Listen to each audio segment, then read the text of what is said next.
નમસ્કાર વિદ્યાર્થી મિત્રો, આપણે સંખ્યા પરિચય સ્વાધ્યાય 1 પૂરું કર્યું. હવે આજે આપણે સ્વાધ્યાય 2 પૂર્ણ સંખ્યાઓની શરૂઆત કરવાની છે. પૂર્ણ સંખ્યાઓની અંદર સ્વાધ્યાય 2.1 લઈશું. બરાબર છે. હવે પૂર્ણ સંખ્યાઓની શરૂઆત કરતા પહેલા આપણે શું કરીએ, એની થોડી પ્રાથમિક માહિતી લઈ લઈએ. એટલે કે તમારું જે પૂર્વ જ્ઞાન છે એ પૂર્વ જ્ઞાનને આપણે સૌપ્રથમ પહેલા થોડું તાજું કરી દઈએ અને પછી સ્વાધ્યાય 2.1 ની આપણે શરૂઆત કરીએ. હવે દરેકનું ધ્યાન આ બાજુ કે હું અહીં સંખ્યા લખું છું 1 2 3 4 5 6 7 8 9 10 11 12 બરાબર, 13 14 15 16 જઈ સુધી આપણે બોલી શકીએ ત્યાં સુધી. તો આવી જે સંખ્યાઓ છે એ સંખ્યાઓને આપણે ગણતરીની સંખ્યા કહેવાય. ગણતરીની સંખ્યા કહે છે.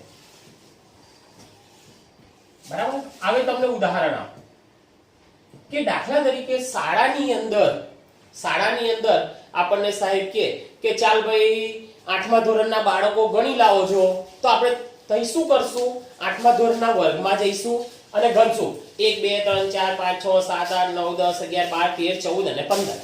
એટલે તરત જ આપણે સાહેબને આવીને કહીશું કે ભાઈ 8મા ધોરણની અંદર 15 બાળકો છે. તો આ જે સંખ્યાઓ છે એ સંખ્યાઓને આપણે ગણતરીની સંખ્યાઓ કહીએ છીએ. એવું નહીં કે 5 સુધી, અનંત છે. તમારે જેટલી ગણવી એટલી ગણી શકો છો. બરાબર. હવે આ જે ગણતરીની સંખ્યા છે, આ ગણતરીની સંખ્યાને પ્રાકૃતિક સંખ્યાઓ પણ કહેવાય. આ ખાસ યાદ રાખજો. ગણતરીની સંખ્યાને પ્રાકૃતિક સંખ્યા પણ કહે છે. પ્રાકૃતિક સંખ્યા પણ કહે છે. બરાબર છે. ચાલો, ગણતરીની સંખ્યાને આપણે પ્રાકૃતિક સંખ્યા પણ કહીએ છીએ. તો તમે જો, તમને કોઈ પૂછે કે સૌથી નાની પ્રાકૃતિક સંખ્યા કઈ, તો આપણે તરત જ કહીશું કે સૌથી નાની પ્રાકૃતિક સંખ્યા 1 છે. બરાબર. હવે કોઈ એવો પ્રશ્ન પૂછે સૌથી મોટી પ્રાકૃતિક સંખ્યા કઈ, તો કે આ જે સંખ્યાઓ છે એ અસંખ્ય છે, અનંત છે. બરાબર. એટલે સૌથી મોટી પ્રાકૃતિક સંખ્યા ના આવે. સૌથી મોટી પ્રાકૃતિક સંખ્યા ના આવે. પણ કોઈ એવું પૂછે કે સૌથી નાની પ્રાકૃતિક સંખ્યા કઈ, તો કે સૌથી નાની પ્રાકૃતિક સંખ્યા કઈ, તો કે 1 છે. બરાબર છે. હવે પ્રાકૃતિક સંખ્યાનો જે આ સમૂહ છે, પ્રાકૃતિક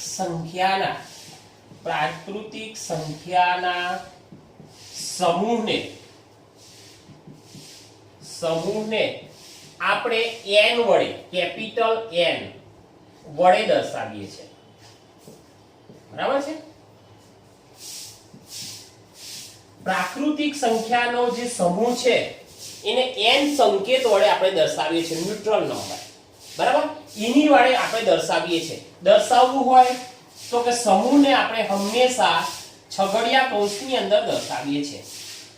n બરાબર 1 2 3 4 5. બરાબર. આ શું થયું, આપણે વાત થઈ પ્રાકૃતિક સંખ્યાની. બરાબર છે. આટલું આપણને ખબર પડી ગઈ.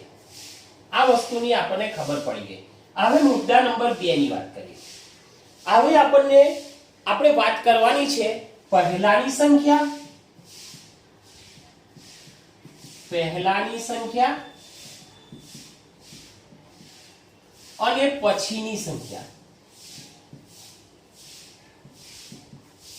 પહેલાની સંખ્યા અને પછીની સંખ્યા એ હું તમને સમજાવું. તો કે કોઈ પણ આપણને સંખ્યા આપી હોય અને એ સંખ્યાની અંદર માંથી આપણે 1 બાદ કરીએ તો આપણને પહેલાની સંખ્યા મળે. બરાબર છે. હવે કોઈ પણ સંખ્યામાંથી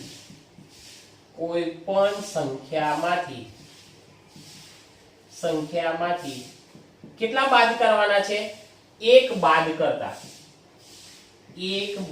કરતા આપણને શું મળે, પહેલાની સંખ્યા.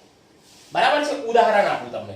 દાખલા તરીકે દાખલા તરીકે ચાલો 9 છે, 9 ની અંદરથી 1 બાદ કરો તો કેટલા આવ્યા? 8. બરાબર?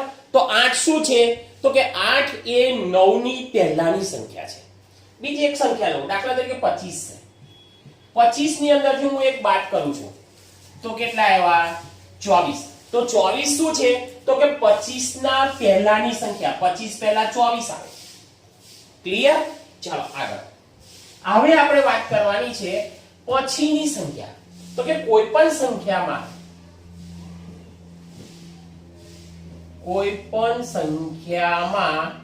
શું કરવાનું? એક ઉમેરતા આપણને કઈ સંખ્યા મળે? પછીની. દાખલા તરીકે ચાલો 12 છે, 12 માં 1 ઉમેરો તો કેટલા થયા? 13. બરાબર છે? ચાલો 15 છે, 15 માં 1 ઉમેરો કેટલા થયા? 16. તો 15 પછી કેટલા આવે? 16. તો એ કઈ સંખ્યા કહેવાય? પછીની સંખ્યા. બરાબર છે? આટલું ક્લિયર થઈ ગયું? હવે આપણે વાત કરવાની છે પૂર્ણ સંખ્યાની. સારી વાત કરવાની છે પૂર્ણ સંખ્યા. કે જે આપણા પ્રકરણનું નામ છે. આપણે વાત કરવાની છે પૂર્ણ સંખ્યા, એ આપણા પ્રકરણનું નામ છે. તો પૂર્ણ સંખ્યા કોને કહેવાય? તો કે આપણી જે પ્રાકૃતિક સંખ્યાઓ છે ને, એ પ્રાકૃતિક સંખ્યાઓની અંદર તમે શૂન્ય ઉમેરી દો તો આપણી સંખ્યા કઈ બની જાય? પૂર્ણ સંખ્યા બની જાય. દાખલા તરીકે સમજો કે આપણી પ્રાકૃતિક સંખ્યા કઈ છે? તો કે 1 2 3 4 5 6 આ પ્રાકૃતિક સંખ્યા છે. બરાબર? એની અંદર તમે 0 ઉમેરી દો તો આ સંખ્યા કઈ બની ગઈ? પૂર્ણ સંખ્યા. બરાબર છે? આટલું ક્લિયર? પ્રાકૃતિક સંખ્યાની અંદર 0 નો ઉમેરો કરવામાં આવે તો એ સંખ્યા કઈ બની જાય? તો કે પૂર્ણ સંખ્યા. હવે આપણને એ પ્રશ્ન થયો, આપણને કોઈ પ્રશ્ન પૂછે કે સૌથી નાની પૂર્ણ સંખ્યા કઈ? તો તમને તરત જ આવડી જશે કે સૌથી નાની પૂર્ણ સંખ્યા હતા કે જો 0. બરાબર છે? કોઈ પૂછે સૌથી નાની પ્રાકૃતિક સંખ્યા કઈ? તો તરત જ આપણે કહીએ 1. બરાબર છે? એટલે પ્રાકૃતિક સંખ્યાની અંદર આપણે 0 ઉમેરી દઈએ તો એ સંખ્યાઓ કઈ બની જાય છે? પૂર્ણ સંખ્યા. બરાબર છે? એટલે સૌથી નાની પૂર્ણ સંખ્યા આપણી કઈ થશે? 0. હવે પૂર્ણ સંખ્યાના સમૂહને W વડે દર્શાવાય છે. બરાબર છે? ચાલો W બરાબર છગડિયા કૌંસમાં 0 1 2 3 4 5 અસંખ્ય સંખ્યાઓ છે. બરાબર છે? આટલું આપણને ક્લિયર થઈ ગયું. હવે તમને કોઈ પૂછે કે બધી પ્રાકૃતિક સંખ્યાઓ પૂર્ણ સંખ્યા હોય? તો કે બધી પ્રાકૃતિક સંખ્યાઓ પૂર્ણ સંખ્યા હોય, કારણ કે પ્રાકૃતિક સંખ્યાઓ પૂર્ણ સંખ્યાની અંદર આવે. પણ બધી પૂર્ણ સંખ્યા પ્રાકૃતિક સંખ્યા હોય?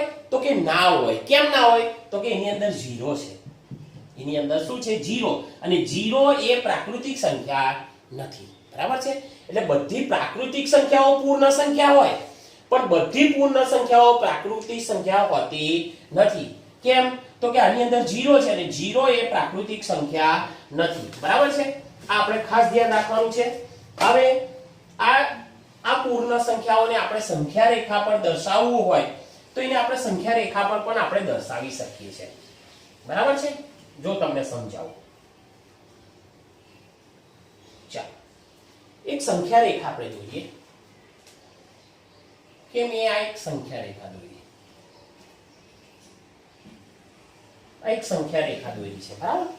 એની અંદર હું અહીં 0 લખું છું, પછી અહીં લખું 1 2 3 4 5 6 7 8. હજુ આગળ લંબાવું,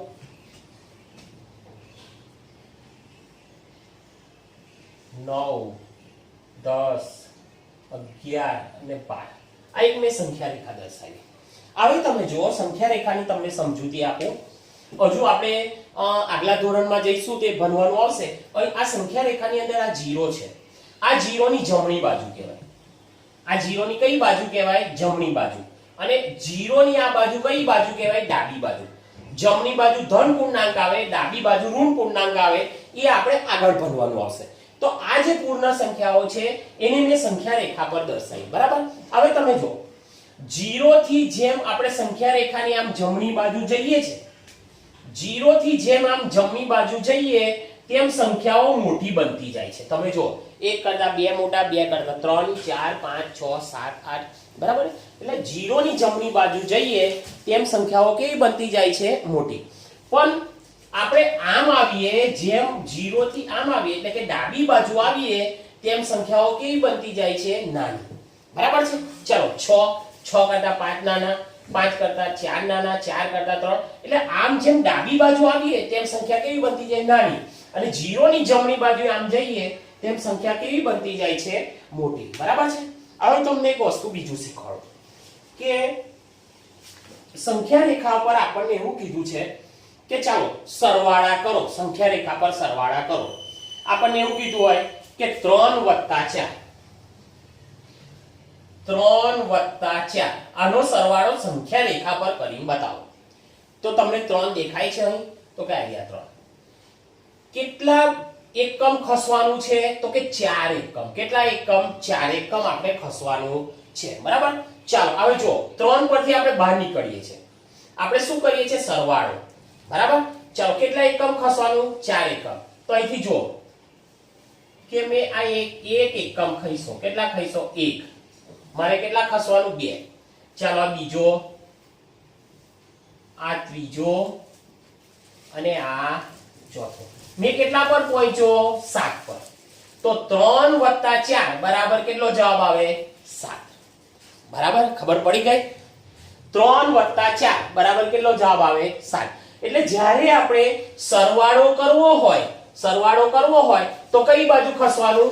જમણી બાજુ. કઈ બાજુ ખસવાનું? જમણી બાજુ, બરાબર છે. એ જ રીતે ચાલો બીજું તમને શીખવાડું કે જ્યારે આપણે સંખ્યા રેખાઓ પર બાદબાકી કરવી છે. શું કરવી છે? બાદબાકી કરવી છે. દાખલા તરીકે 6 - 2. 6 માંથી મારે 2 ઓછા કરવાના છે. આવી જ્યારે બાદબાકી કરવી હોય ત્યારે સંખ્યા રેખાની ડાબી બાજુ ખસવાનું. 6 છે, 6 થી કેટલા એકમ ખસવાનું? 2 એકમ. પણ કઈ બાજુ ખસવાનું? તો કે ડાબી બાજુ. ચાલો 6 થી નીકળો બહાર, 1 એકમ અને આ બીજો એકમ. બીજા એકમ પર કેટલા આવ્યા? 4. 6 માંથી 2 ઓછા કરો, 4 આવી ગયા કે ના આવી ગયા? બરાબર છે એકદમ સહેલું. ચાલો હવે સંખ્યા રેખા પર મારે ગુણાકાર કરવા છે. શું કરવા છે? ગુણાકાર. દાખલા તરીકે મારે કરવા છે 3 × 3. 3 × 3. હવે 3 × 3 નો મારે ગુણાકાર કરવો હોય તો મારે શું કરવાના? કેટલા એકમ ખસવાનું? 3 એકમ. પણ જ્યારે ગુણાકાર કરવો હોય તો આપણે શું કરવાનું? 0 પરથી ખસવાનું. 0 પરથી ચાલો 1 2 ને 3 ખઈસા, બરાબર. ચાલો બીજો એકમ, આ પહેલો એકમ ખઈસા. હવે બીજો 1 2 અને 3 ખઈસા, આ બીજું, બરાબર. 3 3 એકુ 3, 3 દુના 6. ચાલો ત્રીજો એકમ 1 2 અને 3 એટલે કઈ આવશું આપણે? ડાયરેક્ટ 9 પર. આ ત્રીજો એકમ ખઈસા. 3 તારી આપણો જવાબ 9 આવી ગયો. 3 તારી 9 છે. એકદમ સિમ્પલ, બરાબર છે. આ આપણી શું હતી? બધી પ્રાથમિક માહિતી, બરાબર. હવે આપણે સ્વાધ્યાય 2.1 ની શરૂઆત કરવાની છે. સ્વાધ્યાય 2.1 એટલું સહેલું છે. તમે એવું કહેશો કે સાહેબ આ તો અમે જાતે જ ગણી નાખશું. એટલું સહેલામાં સહેલું પ્રકરણ છે. ખાલી એક જ વસ્તુ શીખવાડીશ, 1-2 દાખલા શીખવાડીશ. તમે એવું કહેશો સાહેબ તમે રવા દો, અમે જાતે ગણી નાખીએ છીએ. એટલું સહેલામાં સહેલું પ્રકરણ છે, બરાબર છે.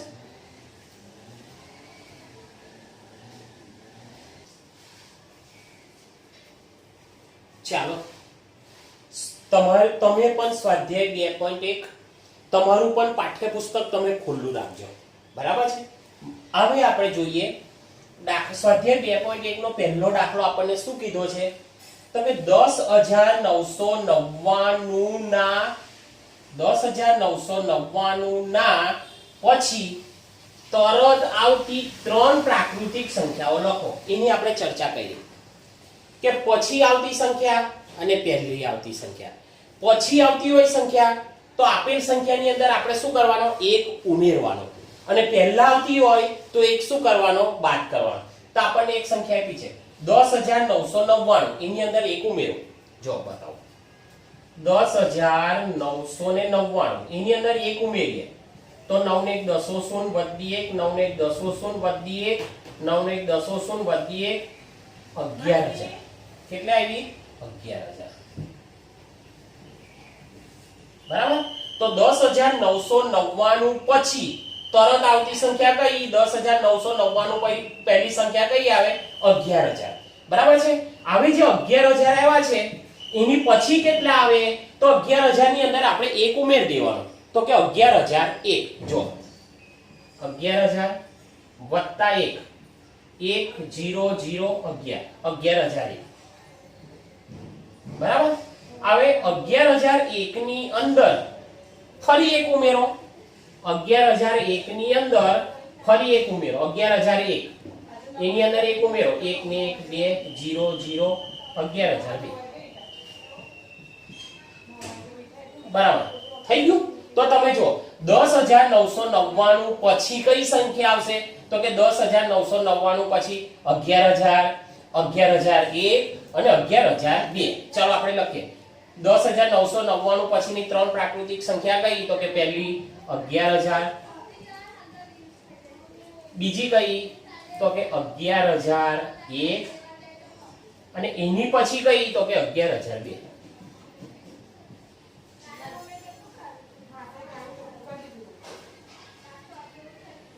બરાબર થઈ ગયું. ખબર પડી ગઈ.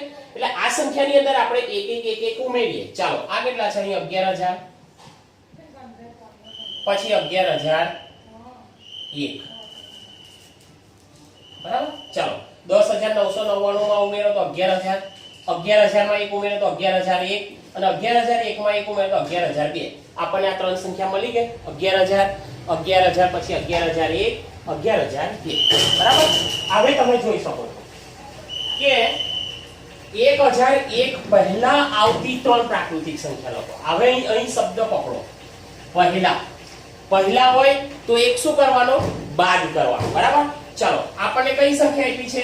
1,000 સોરી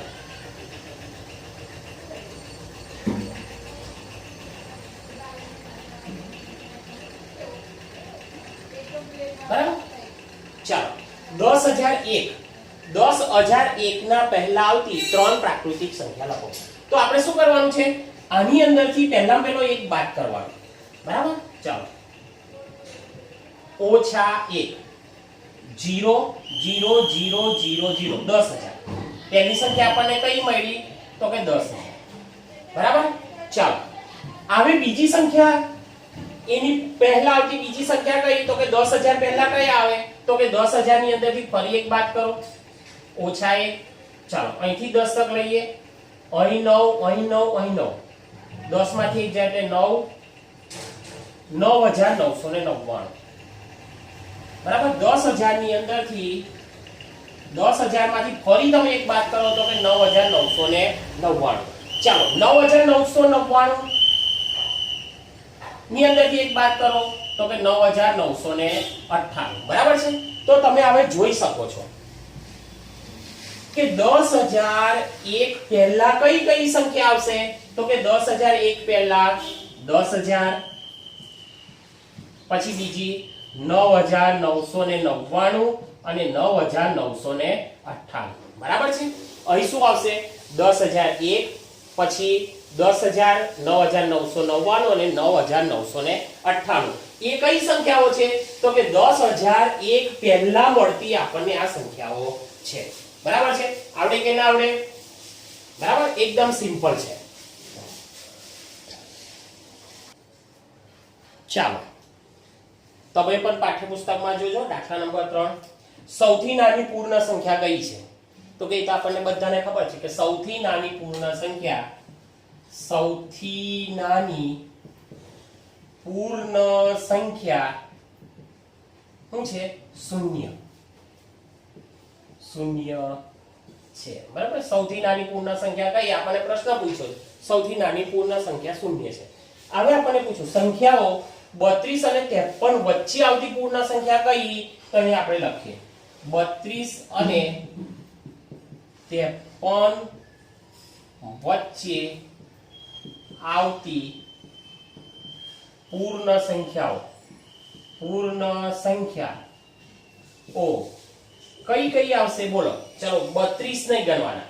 32 પછી પૂર્ણ સંખ્યાઓ તો કે 32 પછી 33 34 35 36 37 38 39 40 41 42 43 44 45 46 48 49 50 51 અને 52 53 નહીં લેવાના અને 32 નહીં લેવાના. કેમ? તો કે 32 અને 53 ની વચ્ચેની કીધી છે. તો તમે આ કુલ ટોટલ સંખ્યાઓ ગણો ને તો આપણને કુલ 32 અને 53 ની વચ્ચેની 20 પૂર્ણાંક સંખ્યા મળશે. કેટલી? 20 પૂર્ણ સંખ્યાઓ. 20 પૂર્ણ સંખ્યાઓ મળશે.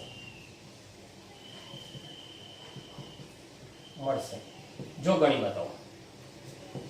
1 2 3 4 5 6 7 8 9 10 11 12 13 14 15 16 17 18 19 અને 20 એટલે 32 અને 53 ની વચ્ચે 20 પૂર્ણ સંખ્યાઓ આપણને મળશે.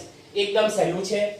હવે દાખલા નંબર 5 6 7 અને 8 એ આપણે નેક્સ્ટ પીરિયડ ની અંદર જોઈશું. ચાલો.